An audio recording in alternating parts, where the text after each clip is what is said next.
जय श्री राम दोस्तों। 22 जनवरी का दिन इस देश के पुनरुत्थान का दिन। दोस्तों, भगवान राम को जो नहीं समझते ना, उनके तो मैं कहता नहीं, लेकिन राम है क्या?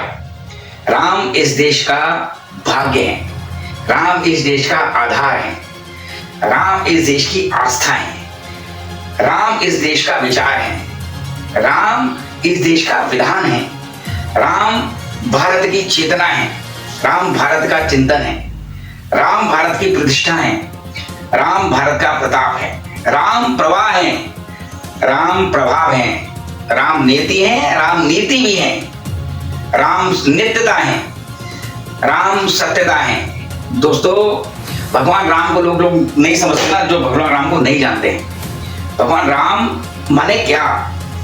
जब भगवान राम को वनवास की स्थिति आई ना जी, तो भगवान राम ने उस वनवास जाने की बात का दोष किसी पर नहीं लगाया, बल्कि हालत ऐसा थे कि लक्ष्मण जी ने कहा, भाई आप तुम इस बात को क्यों मान रहे हो? भैया इस बात को मानने की जरूरत क्या है? तो राम ने कहा कि मेरा कैकेयी के प्रति, जो कैकेयी मैया, कैकेयी माँ के, कैकेयी जो माता है उसके प्रति मेरा जो भाव है वो कौशल्या जो माँ है उसके बराबर है। तो उनके मुंह से ऐसी चीज मेरे लिए क्यों निकली? तो ये मेरे प्रारब्ध से संबंधित बात है, ये मेरे भाग्य में कोई चीज है। और राजा बनने के एक दिन पहले ऐसा हो रहा है, मतलब विधि का विधान कुछ ऐसा है जो मुझे कुछ नया करने को कह रहा है। मैं वन में जाने का जो मेरा बात मेरे लिए कही गई है वो मेरे भले के लिए की गई है। दोस्तों, ऐसा इस देश में ऐसा देवता है, राम ने जो उनको कहा गया उस बात पर, और कब कहा गया, वो राजा थे, राजा बनने को तैयार थे, एक दिन पहले कहा गया। कहीं किसी प्रकार का उनके मन में द्वेष नहीं, किसी प्रकार की ईर्ष्या नहीं। उन्होंने उस बात को किस स्वच्छता के साथ, सच्चरित्रता के साथ कैसे उसको आत्मसात कर लिया। तो राम इस देश की आत्मा है। राम का मतलब राम का पुनर्जागरण, भगवान राम की प्रतिमा।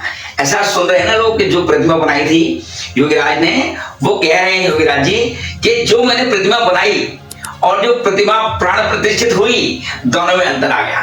तो अंतर किस चीज का आया?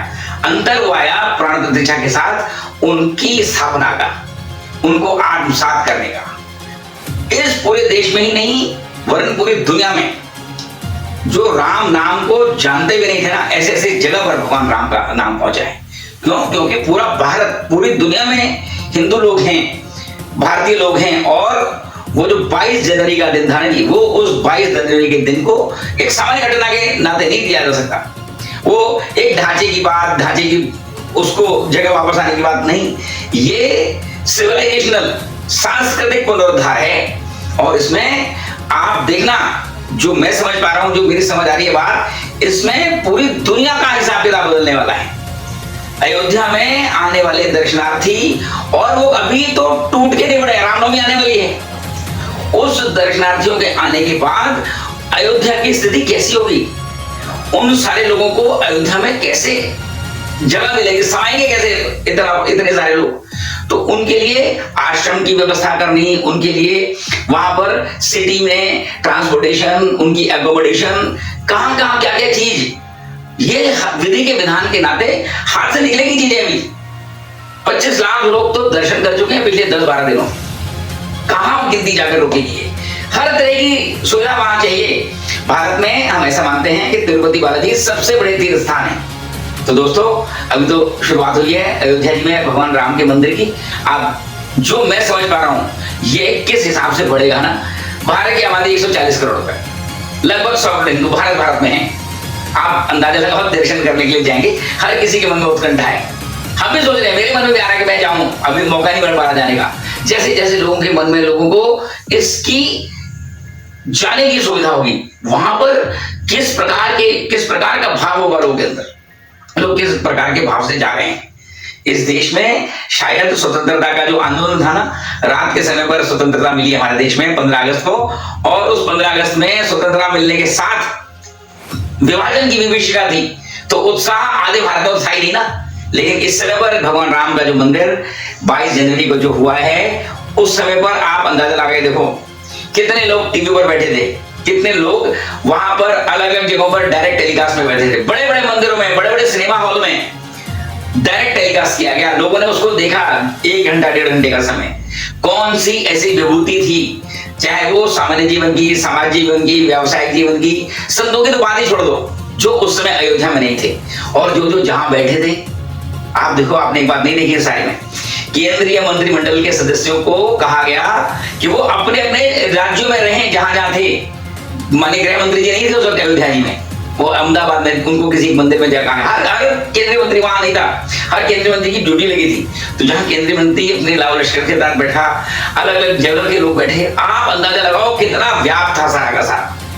भगवान राम, जैसे अभी बताया, भगवान राम इस देश की आधार, इस देश की आत्मा, इस देश का विचार।